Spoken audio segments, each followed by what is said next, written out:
ये मैंने देखा हुआ है।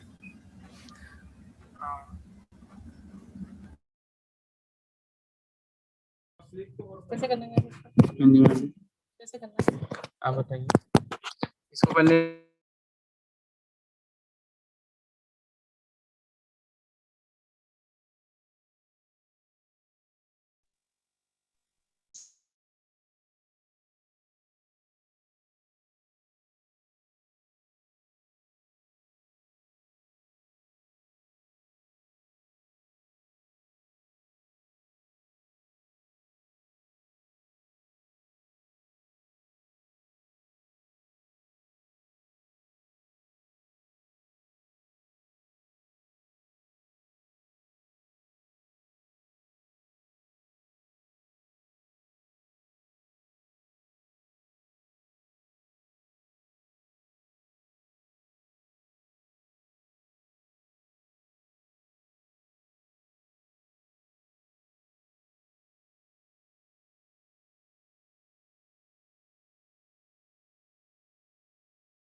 Hello.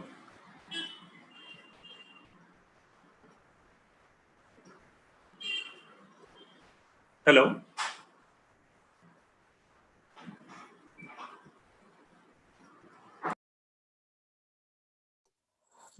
Good afternoon, Mr. Chandrasekhar. Thank you for joining.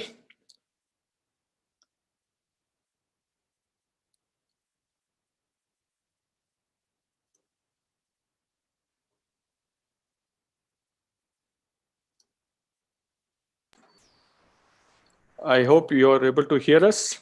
Yeah. Thanks, George. Thank you for joining. So we'll get started in about a couple of minutes. We have about close to now 50 participants.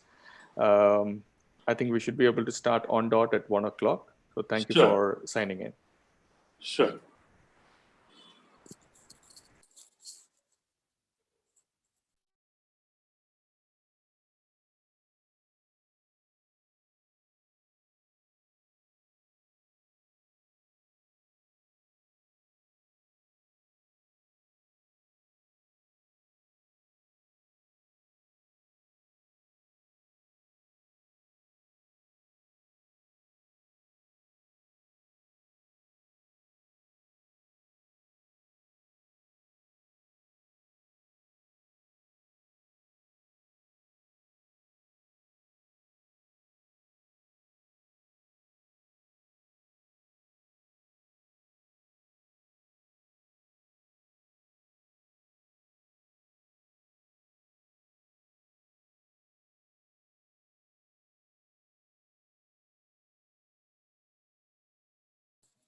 Okay, for all the creative students out there, I think you can probably start scratching your notepad and not the Zoom meeting, because I don't think this is the right place, and I don't think you're that kind of an audience. So if you can just probably refrain from all of this, it'll be much better for all of us.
Good afternoon, everyone. We have 75 members signed up for this session now, and we also have a few members watching us on YouTube Live.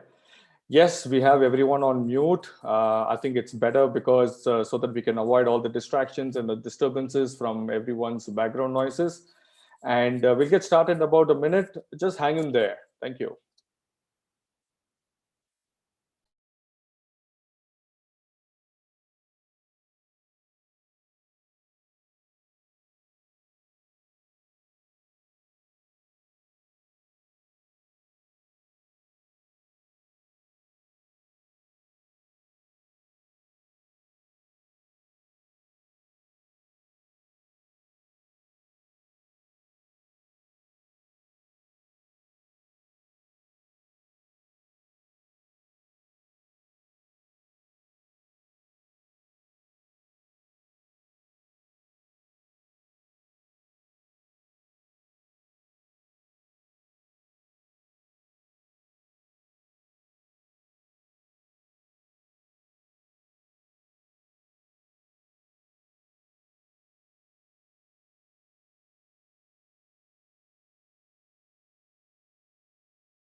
Okay, so we'll get started now.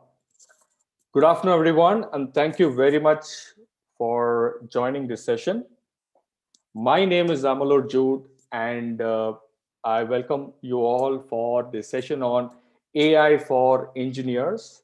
I'm very glad to welcome all the students of CGC, most importantly, all the professors, lecturers, HODs to join this session. We are very happy that we are able to extend this particular 1 hour to spend the time with you all. I'm sure many of you may have questions, and many of you probably are trying to get into a Zoom call. Probably it's not allowing you, and you're probably already familiar with Zoom this particular Zoom has a limit of 100. So you can probably advise your friends to click on the YouTube live link. to watch this entire program. So without further ado, I would like to get started. And before I get started, you may be thinking, hey, why are we looking at this robot in the picture? So some of you may know what it is, some of you may not know what it is.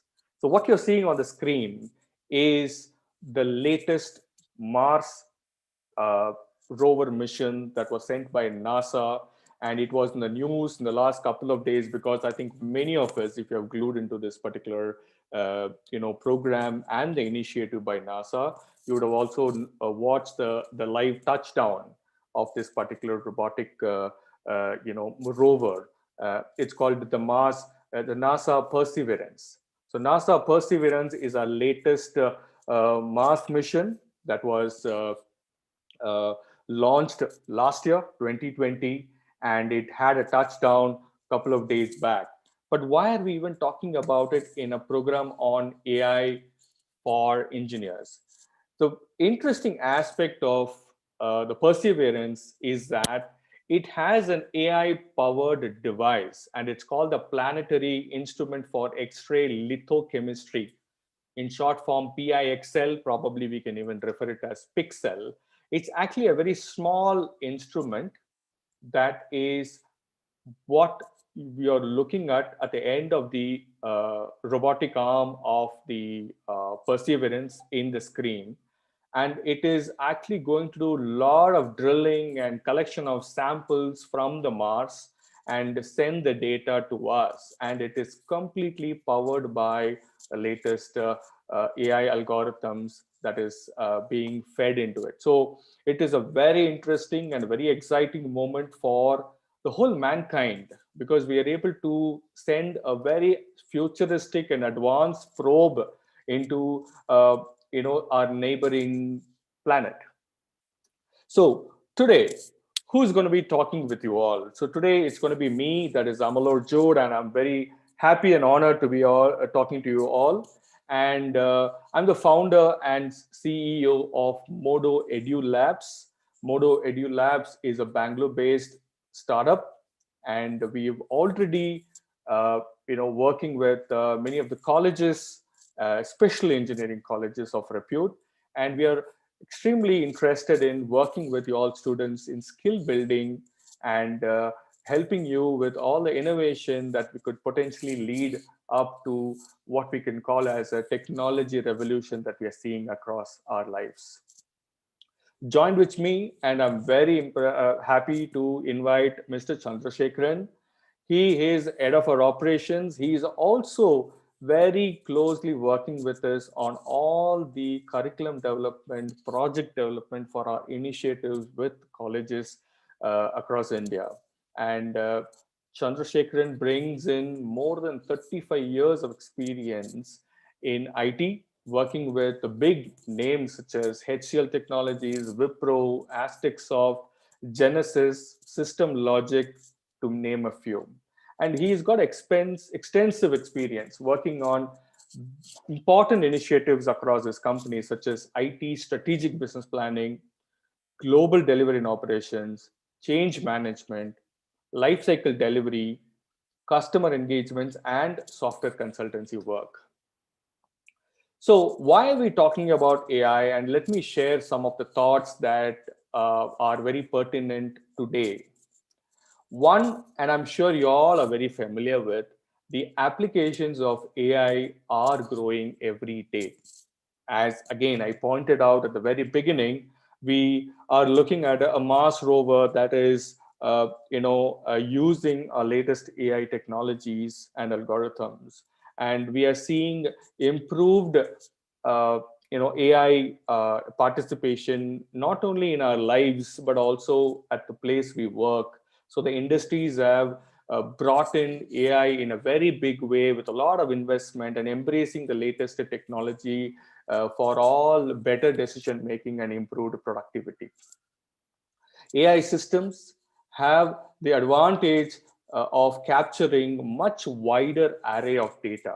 And you all will be very familiar with the saying that the data is the new oil. And with all the data I think AI becomes the most important aspect that we should embrace to make use of the data. And AI systems can help process data in real time. No matter what the veracity, no matter what the volume, I think it can help us to get through this data in real time. And this AI powered decision making is proving to be efficient. And it's already being embraced in various companies, because the decision making is the most important aspect in any corporate setup. And the more efficient it is, it will help the corporates to perform better, more productive, more profitable. And I would also like to talk about a couple of instances where AI has already become a reality in things such as driverless cars, right? There are certain cities in the world where driverless cars are being piloted. They are already running on the roads. We are also talking about AI bots doing all the repetitive and monotonous work that is happening in the factories. So these are just the samples, and I'm sure you all, each one of you, can come with varied examples and varied, ideas where AI is put into practice. Our honorable Prime Minister is one of those progressive leaders that we have had in a long time. And he is also a progressive global leader when it comes to taking technology to its next logical level, even within the government engagements. And he says that we need to make AI in India and make AI work for India. I think that is a beautiful statement that he's made. And recently, he also came up with a statement saying that it remains a collective responsibility to ensure trust in how AI is used. Algorithm transparency is key to establishing this trust. And we can probably extend the same concept of how Niti Aayog, which is actually our think tank of the government of India, has partnered with varied technology players, implementing varied AI projects in critical areas such as agriculture and health. And the recent COVID times have seen that we've also heightened this sense of engagement using technology. So where do we see the AI spending increasing, especially in our current economic situation, and how the corporates are bringing forth the latest technologies? If you look at it, the current surge in AI investment and business applications is actually unprecedented. Even with COVID's onslaught, we are seeing numerous companies having increased their investment in AI, and I think that is a big step in itself, and that is going to make a huge, place and a huge opportunity for them to reap the benefits of AI. According to IDC, which is one of the leading business organizations or business research organizations, the worldwide spending on cognitive and AI systems would reach about 77.6 billion by 22. I think that is a huge investment considering how recent the technology has been. So that has given a lot of confidence for the AI engineers to be able to make use of their learning, make use of their knowledge to bring about a lot more transformation in this space. And interestingly, another report by Gartner, again, a very prominent research and consulting agency, saying that the business value created by AI could be in the value of about 4 trillion by 22. So even on a simple mathematic and rounding off the numbers to the next 10, I think 78 billion yielding a value of 4 trillion. I think that's a huge ROI by any standards. I think that is a fundamental differentiator that we are seeing in this particular momentum. So at this point, I would like to invite Chandra to talk about how we see these initiatives coming into picture, especially in industries.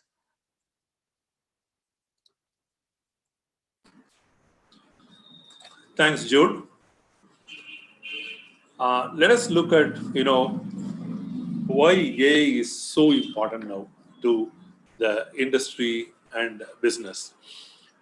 See, AI is helping in making better informed decisions, and it is leading companies to make zero defect results.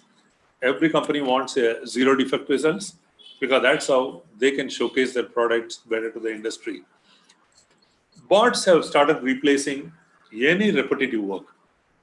IoTs are connecting more and more devices through sensors. So this is resulting in all becoming smarter. Your home, your car, your TV, everything around us is becoming smarter. So in future, any object will not be in a standalone mode. That means they will be communicating with each other. So huge set of data is going to come from all these sensors, all these objects, which are going to be in a cloud where we are going to analyze and take a result out of that. Now let us look at, what are the new research which are all going on. You know that chatbot is already a known thing to everyone. The chatbots do a meet and greet first level with the customers. And you would have seen that in banks, insurance, travel portals, airports, self-help kiosks, all this you would have seen. So now the next is how to learn from user behavior so that a system can simulate that user behavior whenever a system interacts with a human. The next challenge will be how do we understand or simulate human reasoning process. What I mean by the reasoning process is related to seeing, hearing, learning, and reasoning, so that a system is able to simulate a human in terms of understanding all these kinds of speech, hearing, learning, object, all those stuff. The last but not the least is the human emotions. How will AI understand it, which is a big research which is going on now. Hence, if you look at AI, it will bring a massive shift in how people perceive and interact with technology. You would have seen this in recent COVID pandemic itself, both in the treatment and in the research. Many researchers were using AI to come out with a vaccine, while the governments around the world, they were trying to understand the spread pattern so that they can control the spread pattern and give a treatment to that. I'm sure most of you will be using an AI gadget in your day-to-day life. Let me just take a few: an Alexa, Siri, Google personal assistants, a Netflix film recommendations. Amazon has started giving suggestions to you on what items you would like to take. So if you look at it, slowly, AI is, pervading all of us in our day-to-day life. The next question is, why is AI for the youth? Why should budding engineers take AI seriously? The next way of industrialization, when I say Industry 4.0, will be heavily focused on data-powered solution. In concept, Industry 4.0 means intelligent networking of machines and processes. How the industry will help to achieve this through information and communication technologies. This applies to all streams of engineering. So a good knowledge of AI will help the budding engineers to find a critical role in an employment. A hands-on knowledge will help them to demonstrate their skill to the prospective employer, even to launch their own entrepreneurial ventures. Now let us look at how a person prepares for a big career ahead. Yes, all this said and done, how do I get into that? So AI is one of the emerging technologies making its mark in every industry. I don't think there is any industry as on today which is not touched by AI. Everything is becoming smarter, and we have to become smarter to work with these smart elements around us. The world is connected through sensors. As I said, all sensors are emitting data, and they're all going to a cloud. So with the data science and machine language, we are going to learn from this data to work out on a data pattern, decision-making systems, neural networks. So all this, is going to help us to come out with predictions and models. If you look at around us, there are 130 million jobs which are going to be created around us. And at least 20% of that will involve AI as a core area. So it'll be in technology, the industry, healthcare, banking, finance, security. You name any of that, there is going to be a job opportunity there. Now, lots of recruitment activities we have started seeing in India and other places. Yeah, the top 4 companies in India, if you look, they are going to recruit about 100,000 plus employees. Put together by all small, medium groups to startups, this will be around 3 lakh opportunities which the companies are looking at smart engineers to join them. Now, you can aspire to be a machine learning engineer, a software engineer, a hardware engineer, or a research engineer, business intelligence developer. I'm just naming almost most of the opportunities which are existing in these kind of data sciences, machine languages, AI. So how do you land yourself in one of these jobs? Of course, you need to set a goal very clear. You should have an objective to say that, yes, I'm going to join. In your discussion and interviews, you should be able to cut through the noise and bring in clarity. This helps you to get noticed by the prospective employers. Employers are going to look for persons with a head start, so that they are able to easily take them and put them in their projects. So you need to be in a position to demonstrate the skills and knowledge to the prospective employer. So you need to have an opportunity to understand all these things. If you do that, now you stand a very good chance to work in any industry on any AI-related objectives. Back to you, Jude. Thank you, Chandra. I think, if I were to really summarize what Mr. Chandrasekhan had just called out, one, as he rightly said, AI knowledge and depth helps you to prepare for a big career ahead. It will help you to find relevance in today's opportunities. It will help you to cut through the noise. There's a lot of buzz about data science, AI, machine learning. So a clear understanding will help you to land yourself in a better position in front of an interviewer. And I think he will be able to see through that your understanding is far more better than somebody who's just talking at a very higher cursory level. AI will also be able to help you to learn demonstrable skills, especially using some of your coding expertise. And last but not the least, like Chandra said, that you will be able to fit in any industry because almost all industries are embracing AI these days. Having said that, let's now look into some of the courses that we have put together, keeping all the engineers out there in mind. Point number one is very appropriate for everyone to get started on Python coding. So Python coding becomes the fundamental requirement, not necessarily the only one, but a fundamental requirement these days to help set the context in your in your area of pursuit, especially in AI, because it gives you a solid grounding and a footing when it comes to ability to showcase your skills in coding. We extend that after a good solid understanding in Python.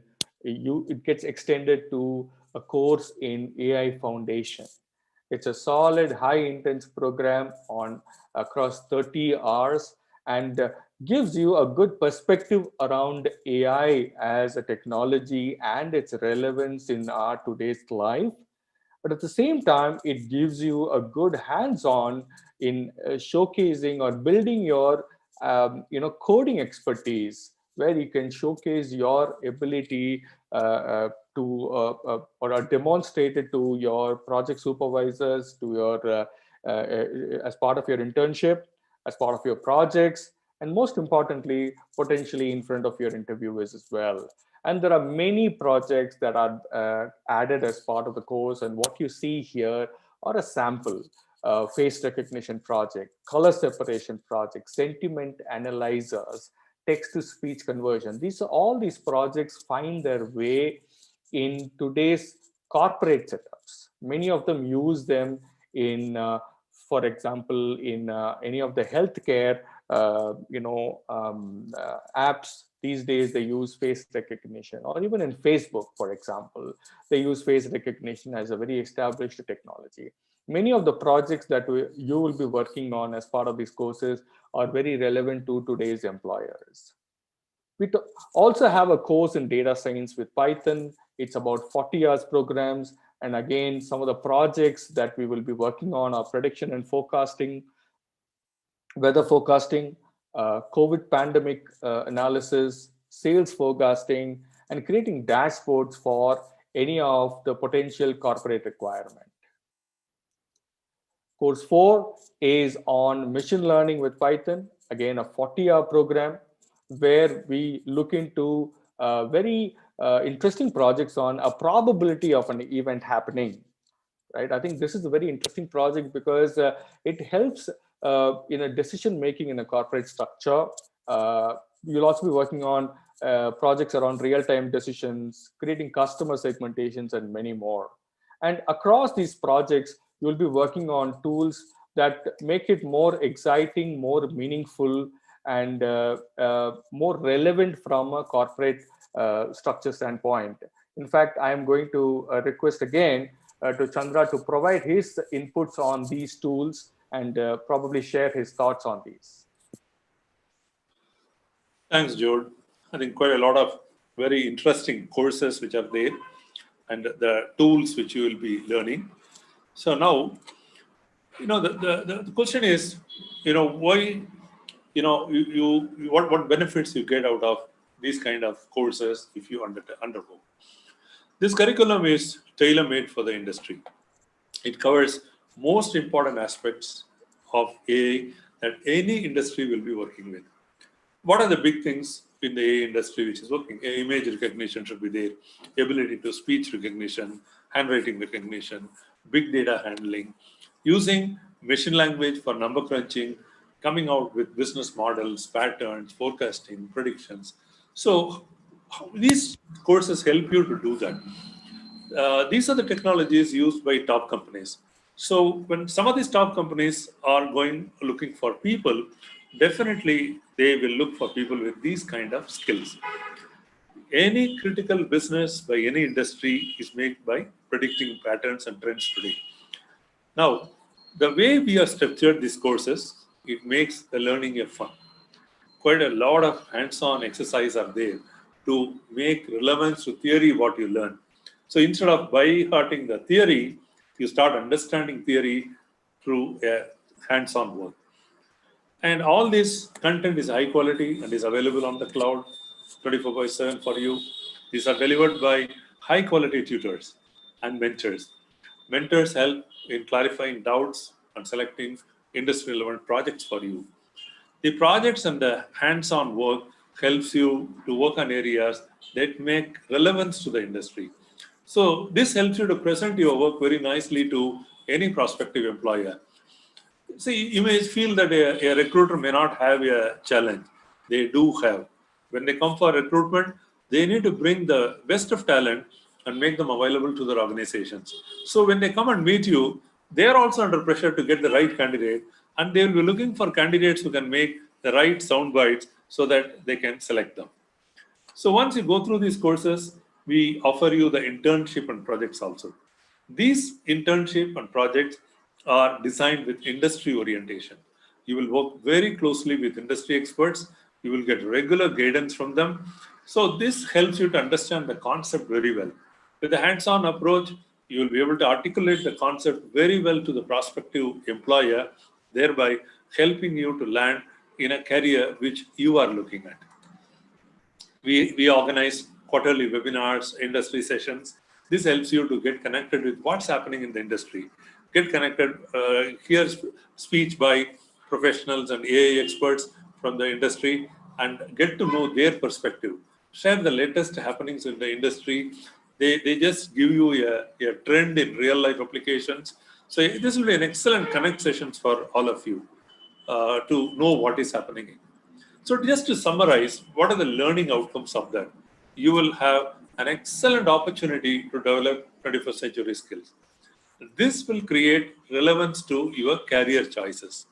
So this will give you a ready skills so that you can ace interviews, helps you to build confidence, and this will give a confidence of can-do attitude. With a can-do attitude, you can definitely shine well wherever you have an interaction with an employer or any group where you want to make an impression. This influences your entrepreneurial skills. So if you've got something in mind that I want to develop a product, I want to have a startup, all this, it helps you because a better understanding of technology helps you to render what you are looking at as a career, helps you to land in your career as well as your future objectives. Back to you, June. Yes, I think that is a very good, summation of whatever we spoke now. I think we should be looking at, and I think that is probably an area where you're focusing as well to build skills that are more relevant today. And I think that is what our company is all about.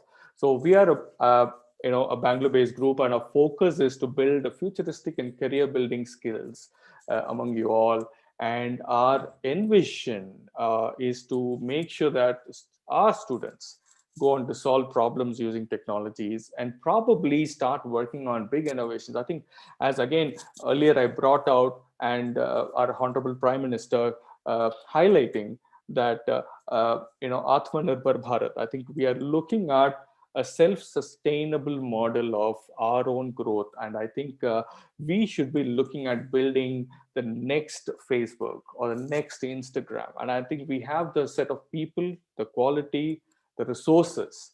And I think that is what the world is looking up to us as well. And we partner with leading colleges such as yours to deliver our courses as well as projects and internship. We work on multiple technologies. We call them the competencies. And these are the competencies that we regularly come up with: courses, trainings, projects.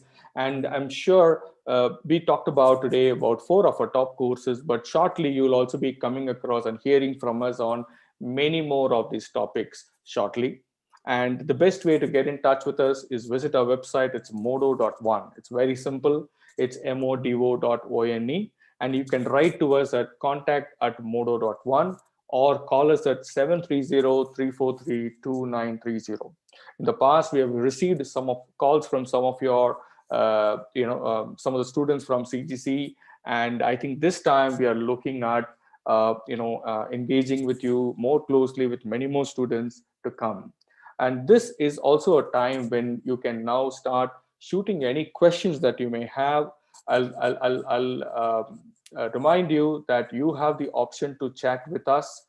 You can click on the chat button and you can drop in your question. Alternatively, if you're listening to the YouTube live, you can also drop your questions there. So now is the time for Q&A. And if you have any questions, feel free to address the share the questions with us through chat, and you can also put it on the YouTube live in the comment section as well.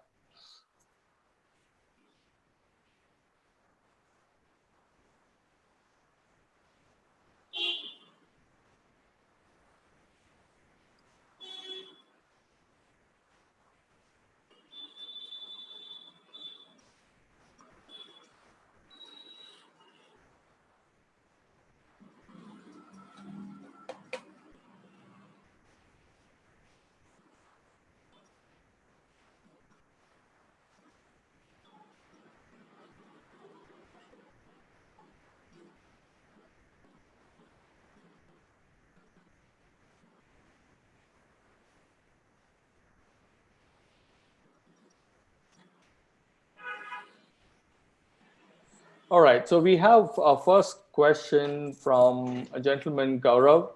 And Chandra, if you're unmuted yourself, you can probably address the question. I'm going to read out the question. How to create AI with the help of coding? Please tell about it, sir. Excellent question.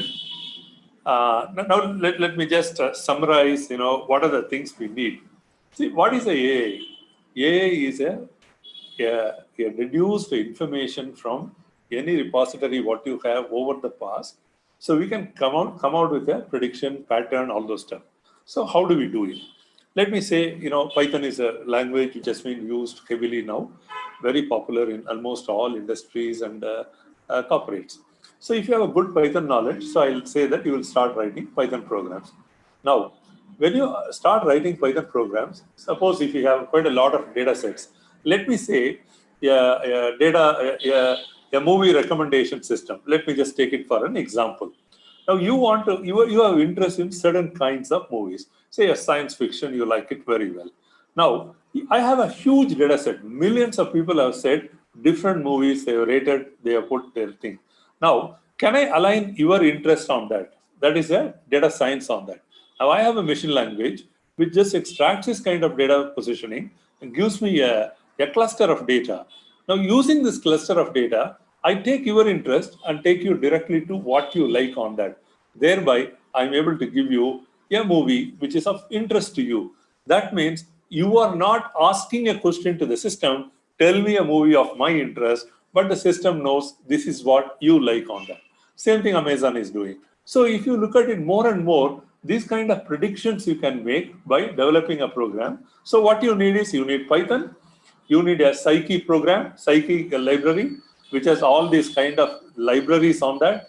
Then you have a Panda, where you can have this kind of data sciences, a data set analyzing, you have machine language. So the ML uses the Psyche and the Panda kind of data libraries, which helps you to analyze the data set and come out with a cluster. And then through the cluster, we just narrow down to the nearest point of your interest and extract and predict a model out of that. So hope I answered your question of through your programming, through use of libraries, through use of that. So if you want to know how to do it, exactly that's why we organize this kind of courses, which helps you to come very close to what you are looking at. Trust I've answered your question. If you still have any doubts on that, please ask me more. Yes, if you have a follow-through question, Gaurav, feel free to drop in. And as rightly Chandra said that, while you may have a theoretical context on AI, I think what we are looking to help you is on the development side of things. So Gaurav says, thank you. Okay, awesome. I have a question that is directly sent to me by a gentleman named Vikas. And again, this is directed to you, Chandra, is that, sir, which platform is good to work in machine learning, MATLAB or Python? See, if you look at you need to use all. There is nothing like a separate platform. It's all combination. Python is a language, right? Matplotlib, if you look at it, that helps you to come out with a library which helps you to formulate your own graphs of any complexity graph. So the question is, do you have to spend a programming effort to come out with a graph, or use the Matplotlib with the coordinates, and the Matplotlib helps you to come out with those kind of graphical representation using the data what you have. And the machine language, if you look at it, there are different kinds of machine languages which you want to use based on the topic what you want. It could be a supervised learning. Suppose if a known data set is there, probably best is to go by a supervised learning set. What if you have a data which comes in bits and pieces, it doesn't have much of relevance to each other. So I need to just put the dots and then come out with an idea, then an unsupervised learning will be helpful. So you decide on the machine language, type of machine language, algorithm which you want to use based on the problem what you have. Then use the Python as a language, use the libraries, and then use your data, train your data sets in the terms of data patterns, come out, use Matplotlib to present your representations outside world. That's how we use these tools. Right. Thank you, Chandra. And I think, Vikas responded back saying thank you. And here's another question that has directly come to us is that, will the courses be online or inside the college? I think we are looking at, we'll be more than happy to set up these classes on site. And I think now that we are getting out of the pandemic and we are all getting back to colleges, we are looking to come there in person and conduct these classes. so that there's a better engagement and better interaction between the tutors as well as the students. So that's my response for you. And another question again that's come directly to me from a gentleman named Aman is that, good afternoon. My question is how to get relevant data from cloud to actually use it with our code to produce appropriate results. Chandra, I want to take that. Sure. There are two ways of taking the data from the cloud. One is you can form your own cloud data. Suppose you are using the IoT project with lots of sensors. Whenever a sensor emits a data based on a situation, event, then the data is taken to a cloud. And over a period of time, suppose if this data collection is going on for, say, 6 months, 1 year, 1.5 years, definitely you will have a huge set of data which is formed, which you can take it from the cloud directly and work on that. That is one way you can take the data. Second, there are quite a lot of data sets which are available, owned by quite a lot of CSR activities, government agencies, private agencies, research labs. They have got quite a lot of data. They do give access to this data for the interested persons, maybe on a commercial basis and also on a non-commercial basis. So you can access those data sets and start making it part of your data, and then start your analyzing, and then have your extrapolations, patterns, wherever you want to do that. So these are the two ways of things. You can form your own data and take it, or you can go for your data organized by others and access it in your programs for your analysis or your detections. Thank you, Chandra. I think that makes a lot of sense. Okay. And Aman has acknowledged that. Thank you very much, sir. Okay. So students, again, there's a follow-up question on how to use database, use of internet. I think probably the question was more on the lines of how to probably use a database from the internet. So I think, Chandra, you also talked about how we can use the database that is readily available. Maybe if you can also share any prominent places where students can also get ready-made databases. Anything that you can share with the students, Chandra? There are quite a lot of websites available. For example, climate controls, you take it. Government of India has got data on that. So you look at COVID pandemic, the world, the Harvard universities, they have got data on that. So you can, depending on the type of data, what you are looking at, you can take it. But how to use database when you ask, probably I'll add one more point here. You might be thinking of a Mongo database for DB, for example. So you could use a MongoDB and then populate all this data back into the MongoDB, because that helps you to populate any kind of data which is there, an image, a sheet of document, a data set which is already there.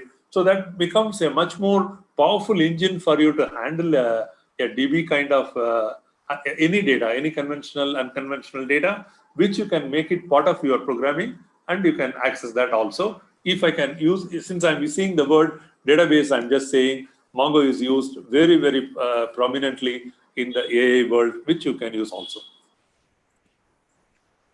Thank you. And I think very interesting question, of course, not related to the courses or the topic, but it's very relevant to the AI itself, is from a student who's asking, till what extent can we trust AI? Isn't it harmful? I think with all technologies, I think this is very relevant. It's not just about AI. I think in all technologies, we learned about it in the beginning of automation, and now we are talking about AI, is that ethical use of technology. I think for every technology, there is always a good side and the bad side. And if you remember that when Isaac Asimov wrote the books and the laws around robotics, I remember he talking about how the AI, robots should be created to not harm others. I think that was the fundamental thought he had in mind as early as probably about 40, 50 years ago. I think that's a fundamental thought that we should all have, is that, whatever technology that is developed with a good intention. So with that in mind, I think we all should be working towards creating an ecosystem, creating technologies, that probably is going to help humans and than on the than on for against the humans, right? So I think probably it's safe to leave it at that. In fact, there are some very interesting reading. I would also suggest to you, Sagar, is take a read about ethics of AI. I think there is some enough and more papers written about ethics of AI, good versus bad AI, and so on. I think that will be a good knowledge that you can probably keep in mind. There is a very interesting comment made by Rana, and he's actually shared it with everyone. So it's a good it's a good site that he's talking about Kaggle. I think Kaggle is again a very good repository of data. And thanks for bringing up Rana. I think it's a good point that students can also look at Kaggle as a good place where you can download or access interesting databases. Okay, I think we are on the top of the hour now. We are at 1:45 and the prescribed time. And I'm very happy that students, you all been able to join on a midday on a Saturday. And I sincerely appreciate the management for having shared the webinar's details with the students. So thank you all as part of the CGC management. And students, I wish you a very, very good luck and wish you success in your chosen career path. We only hope that shortly we'll also get to meet you all in person as we kick off our projects and courses in your campus. So again, once again, all the very best and be safe. And thank you, Mr. Chandrasekharan. It's an honor to have you on this session as always. Thank you. Thank you, Jude.